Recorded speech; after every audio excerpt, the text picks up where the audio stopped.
Hey guys, नमस्कार सभी को। आपका स्वागत है मेरे ब्रेनी गेम प्ले चैनल में।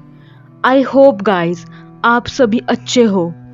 आपको मेरे चैनल के वीडियोस अच्छे लगते हो तो गाइस प्लीज़ शेयर करो। अगर आपको कोई टॉपिक या गेम सजेस्ट करनी हो तो कमेंट करो। तो शुरू करते हैं बिना किसी रुकावट के आज की वीडियो। आज हम बात करेंगे रानी पद्मावती के बारे में, जिसे पद्मिनी के नाम से भी जाना जाता है। वर्तमान भारत के मेवाड़ साम्राज्य की ये रानी थी। कई मध्ययुगीन ग्रंथों में उनका उल्लेख है। ज्ञात साहित्यिक संस्करण का श्रेय जयसी को दिया जाता है, जिनके जन्म और मृत्यु का वर्ष स्पष्ट नहीं है। वह इस्लामी सम्राट बाबर के शासन के दौरान रहते थे, जिसने दिल्ली सल्तनत को समाप्त करके बाद मुगल साम्राज्य की शुरुआत की थी। जायसी की रचनाएं पूरे भारतीय महाद्वीप में पूरी परंपरा में फैली है। पद्मावती पर जायसी के काम से प्राप्त संस्करण 16वीं और 19वीं शताब्दी के बीच लिखे गए थे और ये पांडुलिपि या सूफी परंपरा में मौजूद है। एक में राजकुमारी पद्मावती की हीरामन नाम के एक बोलने वाले तोते से गहरी दोस्ती होती है। उसने एक साथ वेदों, हिंदू धर्मग्रंथों का अध्ययन किया। उसके पिता को अपनी बेटी के साथ तोते की निकटता नागवार गुजरी और उसने पक्षी को मारने का आदेश दिया। घबराए हुए तोते ने राजकुमारी को अलविदा कहा और अपनी जान बचाने के लिए उड़ गया। इसे एक ब्राह्मण को बेच दिया। ब्राह्मण ने इसे चित्तौड़ में खरीद लिया, जहां स्थानीय राजा रतन सेन ने इसकी बोलने की क्षमता से प्रभावित होकर इसे खरीद लिया। तोते ने रतन सेन के सामने पद्मावती की सुंदरता की बहुत प्रशंसा की, जो पद्मावती से विवाह करने के लिए दृढ़ हो गया। वह नाथ योगी के रूप में अपना साम्राज्य छोड़ देते हैं। तोते द्वारा निर्देशित अपने 16,000 अनुयायियों को लेके रतन सेन 7 समुंदर पार करते हैं। उसके बाद सिंघल पहुंचे। वहां उन्होंने पद्मावती की तलाश के लिए एक मंदिर में तपस्या शुरू कर दी। इस बीच तोते द्वारा सूचित किए जाने पर पद्मावती मंदिर में आई, लेकिन रतन सेन से मिले बिना तुरंत अपने महल में लौट आई।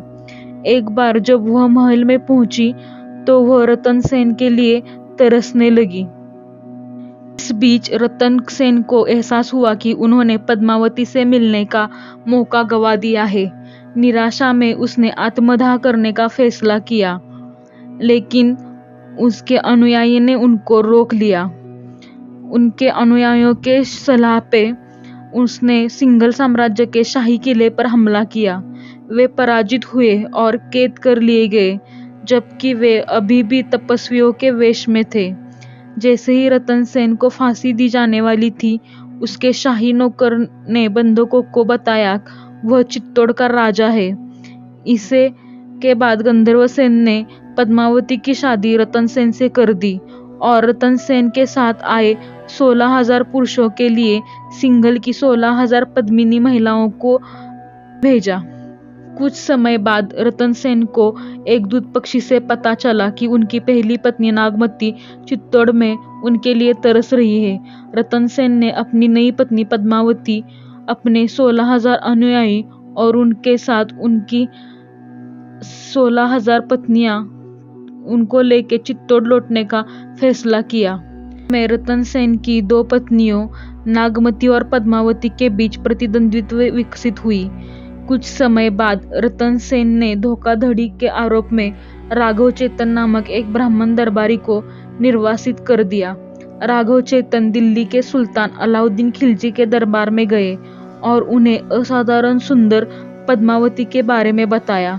अलाउद्दीन ने पद्मावती को प्राप्त करने का निर्णय लिया और चित्तौड़ को घेर लिया। रतन सेन उन्हें श्रद्धांजलि देने के लिए सहमत हो गए, लेकिन पद्मावती को देने से इनकार कर दिया।